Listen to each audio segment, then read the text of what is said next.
கர்த்தராகிய இயேசு கிறிஸ்து நாமத்தில் உங்கள் அனைவருக்கும் வாழ்த்துக்கள். இந்த நாளுக்குண்டான உயிரோட வார்த்தை ஆகாயம் 2:19. நான் இன்று முதல் உங்களை ஆசீர்வதிப்பேன். இன்று முதல் நான் உன்னை ஆசீர்வதிப்பேன்.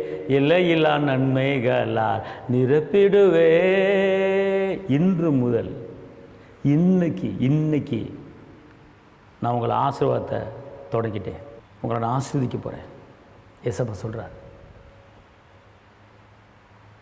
சுகத்தின் ஆசீர்வாதம், சமாதானத்தின் ஆசீர்வாதம், இரக்கத்தின் ஆசீர்வாதம், தயவின் ஆசீர்வாதம், செழிப்பின் ஆசீர்வாதம் உங்களை தேடி வரப்போகிறது. இன்றைக்கி அற்புதங்களை நீங்கள் பார்ப்பீங்க.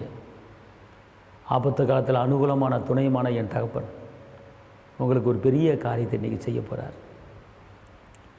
இன்றைக்கி அநேகர் அடைக்கலம் இல்லாமல் இருக்கலாம், பாதுகாப்பு இல்லாமல் இருக்கலாம். கர்த்தர் உங்களுக்கு ஒரு பாதுகாப்பை தர்றார்.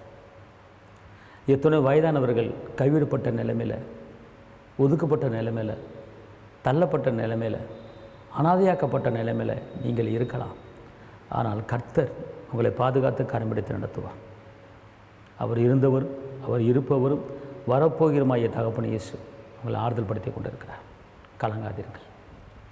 கலங்காதிருங்கள். இன்றைக்கி ஒரு ஆசீர்வாதம் உங்களை தேடி வருகிறது.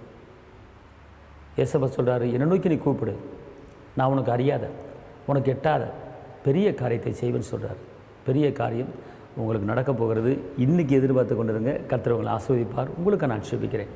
தகப்பனே இயேசு மகாராஜா, உண்மை நன்றி உள்ளத்தோடு மை துதிக்கிறேன், ஸ்தோத்திரிக்கிறேன். உன்னதரை மை துதிக்கிறேன், உயர்ந்தவரை மை துதிக்கிறேன், அற்புதரை மை துதிக்கிறேன், அதிசயரை மை துதிக்கிறேன், வெற்றி வேந்தனை மை துதிக்கிறேன், விடுதலையின் தேவனை துதிக்கிறேன், மகிமையின் தேவனை துதிக்கிறேன்.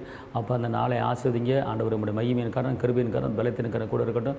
இரத்த கோட்டைகளை மறைத்துக் கொள்ளுங்க. ஆசீர்வதிங்க, பலப்படுத்துங்க. இயேசுவின் நாமத்தில் பிதாவே, ஆமென். கர்த்தர் உங்களை ஆசீர்வதிப்பார். ஹல்லேலூயா.